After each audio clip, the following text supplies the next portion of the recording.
لوگوں کے خون کو چوس کر کے لایا ہے، سوچتا ہے عبد القادر جیلانی کو نذرانہ دے دے، نہیں نہیں تیرے مال کی ضرورت نہیں ہے، یہ دے، لوگوں کے خون کو چوس کر کے لے کر آیا ہے۔ اے رشوت کھانے والوں، اے سود کھانے والوں، یہ کوئی اور نہیں، یہ کسی اور کا حق ہے اور اسلام نے اس کو حرام کیا ہے۔ وقت مستجب باللہ کھڑا ہو کر کہتے ہیں رکھا، آقا غوث اعظم سرکار نے فرمایا اس لیے میں نذرانہ قبول نہیں کر رہا تھا، دیکھ یہ تیرے مال کی حقیقت ہے، قدموں پر گرا کہ حضور توبہ بڑھائیے، آج کے بعد لوگوں کے حقوق پر مستجب باللہ کبھی کو چھوڑا نہیں۔ پیر طریقت رہبر راہ شریعت گلے گلزار قادریت فضیلت العلامہ حضرت علامہ سید محمد جمال اشرف صاحب قبلہ اشرف الجیلانی ولی اہل خانقاہ احمدیہ اشرفیہ جائی شریف یو پی الوی تشریف رکھتے ہیں۔ ہمارا آپ اپنی ماتھے کی نگاہوں سے زیارت کریں۔ بات آ گئی ہے، ہم جس محفل پاک میں شریک سعادت ہیں، یہ ایک دارالعلوم کی طرف سے اس جلسے کا انعقاد ہوا ہے، مختار دو عالم کانفرنس دارالعلوم قادریہ نور الاسلام۔ ظاہر سی بات ہے مدرسے کا نام کچھ سوچ سمجھ کر کے رکھا گیا، دارالعلوم قادریہ نور الاسلام۔ اس کی نسبت سرکار بغداد قطب الاقطاب سید الاسیاد فرد الافراد سید الشیوخ سید الشیخ محی الدین عبد القادر جیلانی بغدادی رضی اللہ تعالیٰ عنہ کی طرف منسوب ہے۔ مہینہ ہمارے اور آپ کے ماتھے کی نگاہوں سے گزرا، ابھی ہم نے دیکھا سیدنا سرکار غوث پاک کا جسے ہم محبت سے ربیع الموز کہتے ہیں، آقا غوث اعظم سرکار کے بارگاہ کرم میں نذرانے محبت پیش کرنا چاہتا ہوں کہ وہیں سے شروع کرتے ہیں حضرت کی مہینہ بھی گزرا ہوا ہے اور نسبت بھی ہے اور پیارے مصطفیٰ صلی اللہ علیہ وسلم کی پیاری نسبت جلوہ بہت ساری چیزیں ہمارے اور آپ کے مابین ہیں۔ بولے آپ سننا چاہتے ہیں؟ جتنے لوگ نہیں سننا چاہتے ہاتھ اٹھا کر کے بتائیں۔ مائک میں بول رہا ہوں آپ سے ہے، اچھا جتنے لوگ سننا چاہتے ہیں وہ ہاتھ اٹھا کر کے بتائیں۔ ماشاءاللہ آپ سمجھیں پہلے کہ میں کیا رہا ہوں، چلے ماشاءاللہ تھوڑی دیر آپ موقع دیں۔ ہمارے حضرت آپ کے حضرت مجدد دین و ملت آیت من آیات اللہ معجزت من معجزات رسول اللہ غواص بحر معرفت فقر زمین و زمن جبل الاستقامت کنز الکرامت سیدی سرکار اعلی حضرت امام احمد رضا خان فاضل بریلوی علیہ رحمت رضوان بڑے ہی اچھے انداز میں بارگاہ غوثیت مآب رضی اللہ تعالیٰ میں رقم تراز عریضہ یوں پیش کرتے ہیں۔ اے سرکار بغداد واہ کیا مرتبہ اے غوث بالا تیرا۔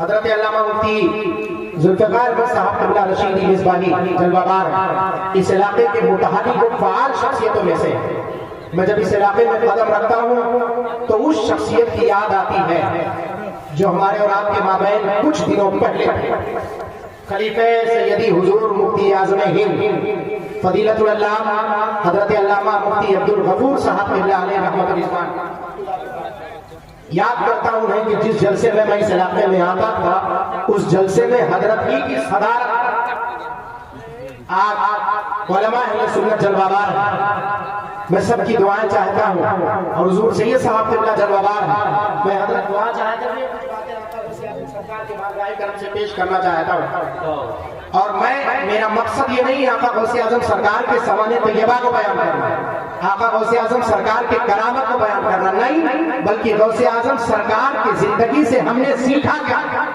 اور ہم کو سیکھنا کیا ہے، ان کی زندگی سے ہم کو لینا کیا ہے، یہ میں آپ تمامی حضرات کے سامنے رکھنا چاہوں گا۔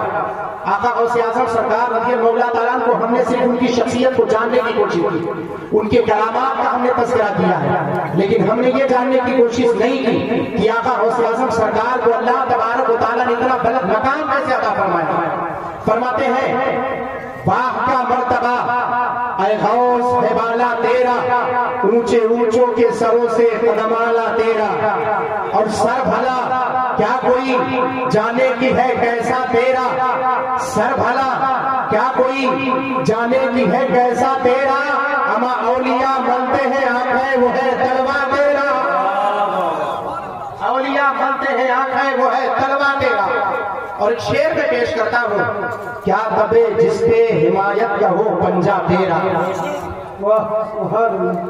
دارالعلوم قادریہ علیہ السلام کے اساتذہ کرام، طالبان علوم نبویہ اور آپ کمیٹی کے اور جتنے بھی مساعدین، متوسلین، معتقدین، منتسبین بیٹھے ہوئے ہیں، سب سے کیا دبے جس پہ حمایت کا ہو پنجہ تیرا، اما شیر کو خطرے میں لاتا نہیں کتا تیرا، شیر کو خطرے میں لاتا نہیں کتا تیرا۔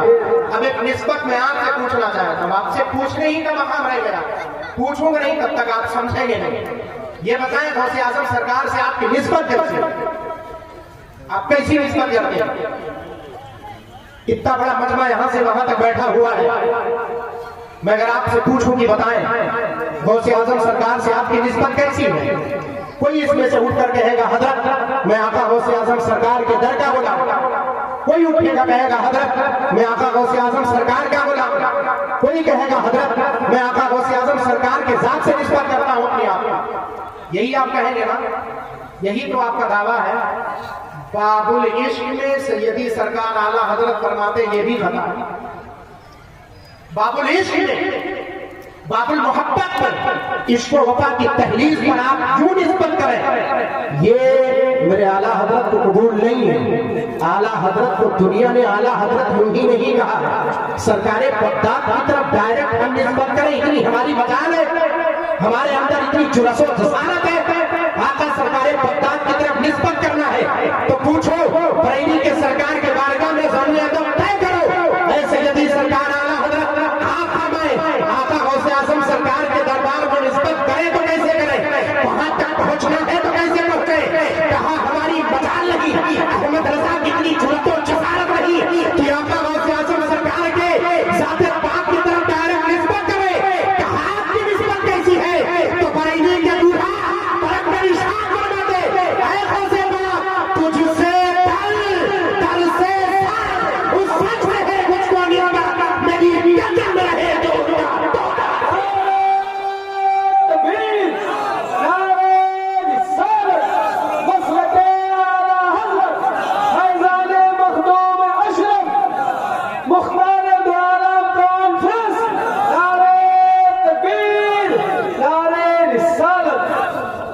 یہ غوث اعظم سرکار کے ذات پاک کی طرف نسبت ہے، تجھ سے در سے سگ اس سگ سے ہے مجھ کو نسبت، یہ دور کی نسبت ہے، یہاں سے نسبت فرما رہے ہیں، یہاں سے نسبت کر رہے ہیں میرے اعلیٰ حضرت سرکار، فرمایا میرے اندر اتنی جسارت نہیں ہے، میرے اندر اتنی جرأت نہیں کہ آقا سرکار بغداد کی طرف ڈائریکٹ نسبت کروں۔ اے غوث اعظم سرکار کے بارگاہ کرم میں حاضری پیش کرنے والوں ذرا سماعت کرو، سرکار بغداد تک پہنچنے کی کوشش کرو، تب مدینے کے دولہا تک پہنچیں گے، تب وہاں تک پہنچنے کی کوشش کریں گے، پہلے شہزادے تک پہنچے اس کے بعد وہاں تک آپ کی رسائی ہوگی۔ مختار دو عالم کانفرنس میں شریک سعادت جملہ مسلمانوں سنو، آقا سرکار بغداد کا وظیفہ سماعت پر۔ آقا سرکار بغداد فرماتے ہیں جب میں بغداد کی دہلیز میں داخل ہوا، حضرت سید رافع علیہ السلام نے منہ بڑھا کیا ہے عبد القادر جیلانی ابھی بغداد معلّہ میں، ابھی شہر بغداد میں داخلے کا وقت نہیں ہے۔ آپ فرماتے ہیں میں نے پھر کھنڈرات کا رخ کیا، میں نے جنگلات کا رخ کیا، اور جانے کے بعد وہاں میں نے اپنی عبادت و ریاضت شروع کی۔ جتنے لوگ یہاں بیٹھے ہوئے ہیں آقا غوث اعظم سرکار کو اگر آپ جانتے ہیں تو آپ سنیں اللہ تبارک و تعالیٰ نے کتنا بلند مقام ادا کیا ہے۔ شیخ محدث عبد الحق دہلوی رحمۃ اللہ علیہ اخبار الاخیار میں خود آپ واضح طور پہ ارشاد فرماتے ہیں، چاہے علامہ یحییٰ الطاسفی رحمۃ اللہ علیہ کی قلائد الجواہر اٹھا کر کے دیکھو، اعلیٰ حضرت سرکار کی فتاوی رضویہ کو اٹھا کر کے دیکھو، چاہے تفریح الخاطر شیخ عبد القادر اربلی کی اٹھا کر کے دیکھو، یہ وہ کتابیں ہیں۔ شیخ حسن ستروفی شافعی کی بہجہ اٹھا کر کے دیکھو، یہ وہ کتابیں ہیں جس میں آقا غوث اعظم سرکار کی نسبتوں کو باصنعت بیان کیا گیا ہے۔ آقا غوث اعظم سرکار فرماتے پہلے سال میں نے پانی کا قطرہ اپنے منہ کے اپنے حلق کے اندر نہیں کیا ہے، دوسرا سال آیا تو دوسرے سال میں نے کھانے کے ایک لقمے کو اپنے حلق کے نیچے نہیں لیا، تیسرا سال آیا تو میں دریاؤں کے کنارے ہری چیزوں کو کھایا کرتا تھا، جب چوتھا سال داخل ہوا اس وقت میں نے اپنے مولا سے عہد کیا تھا، اے پروردگار جب تک تو عبد القادر کو کھانا نہیں